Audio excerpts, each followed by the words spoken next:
tulad nga po ng parati natin sinasabi, kung programa po ng service contracting program, ito po yung sinasabi natin for sustainability.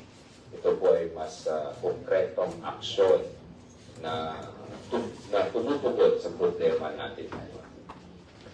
Masisigurado po natin ang mga drivers, operators na kasama dito sa debt service contracting program ay magkakaroon talaga sila ng kita araw-araw. Hindi lang pong sigurado na may kita sila, pero stable din yung income na makukuha nila araw-araw. Pagdating naman po sa ating mga pasahero, mga commuters, kaya nga po parating pinapalala ng Pangulo na kailangan din natin silang tulungan, mas mabilis po ang kanilang biyahe, pagpasok at pauwi. At meron sigurado silang masasakyan at pampublikong sasakyan. Again, we're saving time, we're saving expenses for them. Kung mas maikli ang pila, hindi po masasayang kanilang oras. At higit sa lahat, nagbibigay din po tayo ng discount sa kanilang pamasahe. Next slide.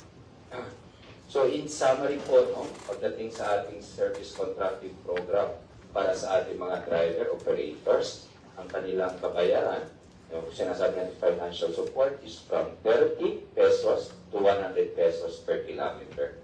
Depende po ito kapag traditional jeepney, modern jeepney, hanggang pagdating sa mga buses natin. Para sa ating commuter naman, 20% fare discount po. This is just to show you kung ano na po yung mga initiative ginawa ng Department of Transportation kasama ng aming mga attached agencies. Ayon na rin sa kautusan ng Pangulo. Right now, ongoing yung ating fuel subsidy program, yung 2.5 billion namin. I think this week, ang disbursement po namin ay papalo na ng 1.5 billion o mas mataas pa. Meron na rin po tayong toll discount program. Patuloy pa rin po yung 50% discount po natin pagdating sa ating riles. Yung libreng sakay program pala po, pagdating sa ating mga government assets, tuloy pa rin po yan. It will complement our net service contracting program. Hindi po natin ihinto yan. Again, the libreng sakay is for the government assets. Meron na rin po tayong reduced airport fees and charges for ka-operated airports.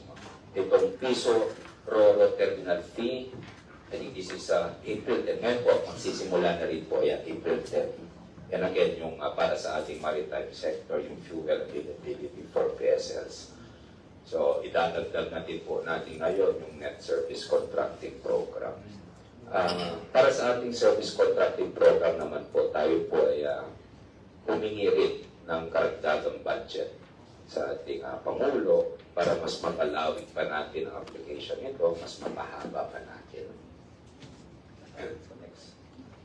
Anyway, simple lang naman po ang sinabi sa atin ng Pangulo nung nagpulong kami tungkol dito. Sabi niya nga po na the world may set the price of oil, but it is our job to keep the daily lives moving for our Filipino commuters. So maraming salamat po. Handa po kami sumagot po. We now open your questions.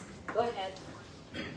So yung 1 billion na budget, how long is it gonna last?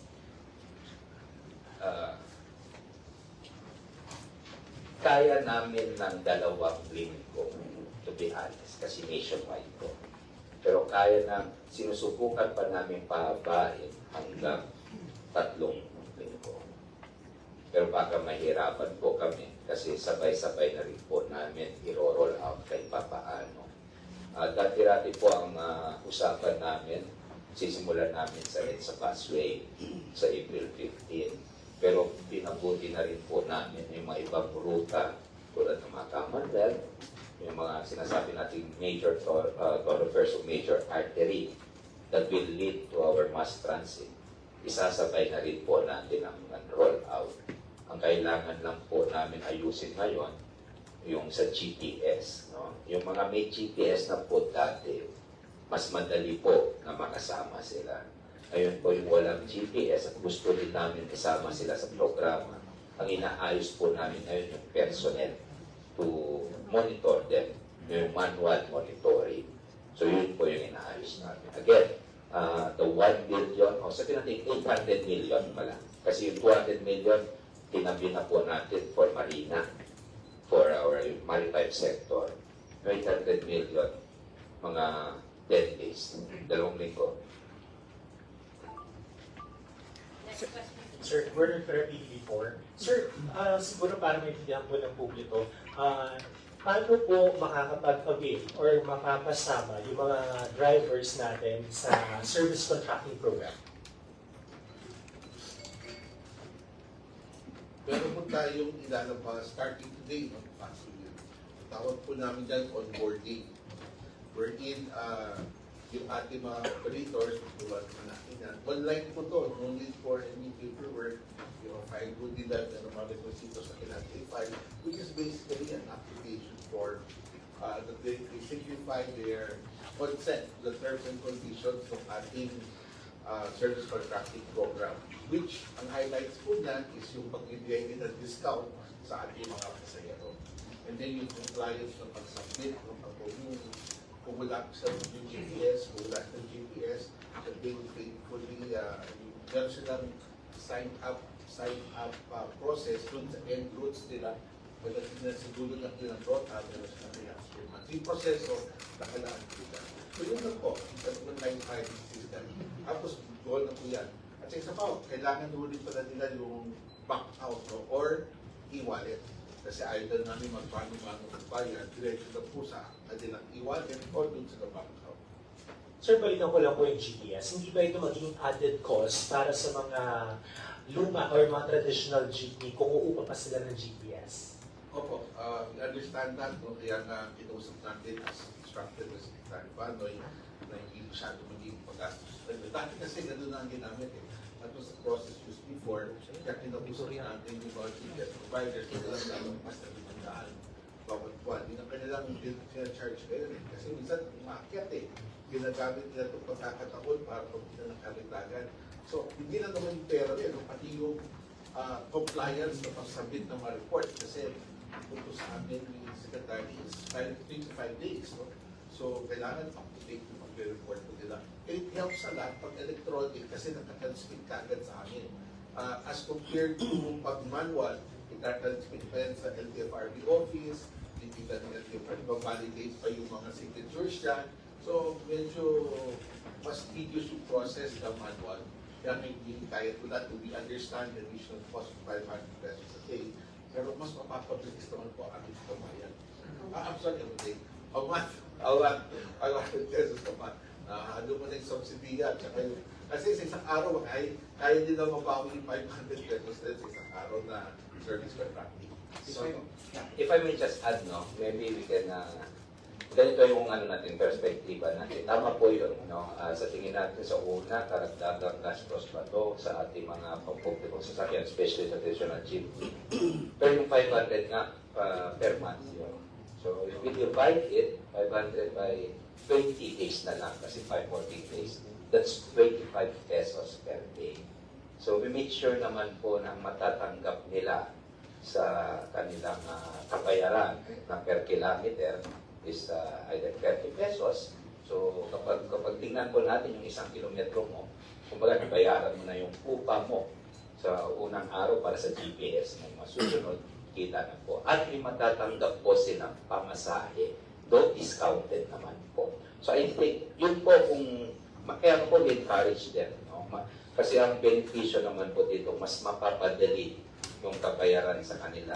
Kasi hindi na po natin kailangan. Though we have to verify it and validate the payment, mas madali po kasi walang human intervention masyado. Kapag manual po, hindi po natin in the process itself, baka masyadong mahirap na again na corruption and everything. Sir, last na lang siguro. Kasi ang nababanggit po sa slides is the modern jeepney, the traditional and the buses in the UP. Pinag-aaralan din po ba ng DOTR na mapasama sa service contracting yung iba pa po? For example, the taxi, the motorcycle tax, ang apektado rin po ng pagtaas ng presyo ng produktong petrolyo. Thank you. Baka sa service contracting program po natin, may hirapan po tayo. Remember po, we started our premise, ang prinsipyo po ng service contracting po natin is per ruta. based on routes. Ang taxi po natin, regular taxi po natin, wala pong ruta. No? Ganun din po pagdating sa ating mga ibang transport modes. TNTS, wala pong ruta. Motorcycle taxi, wala pong ruta.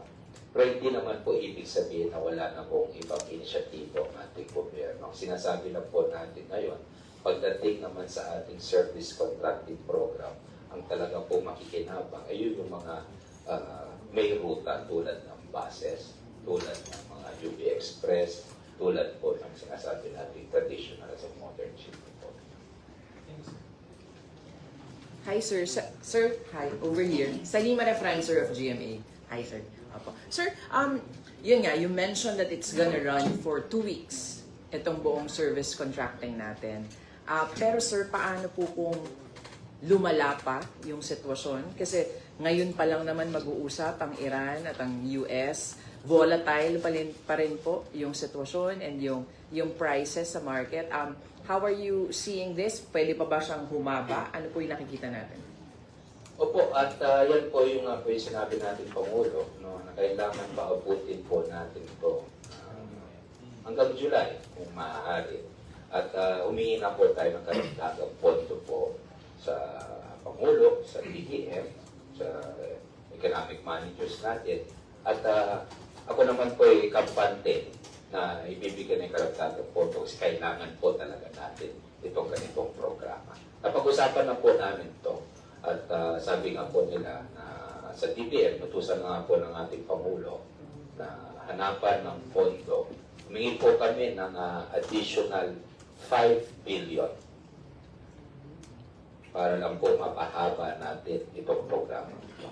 And I think we started, right? We wrote already DBM. Ang alam ko let me just step on that. Maririnis ngayong araw.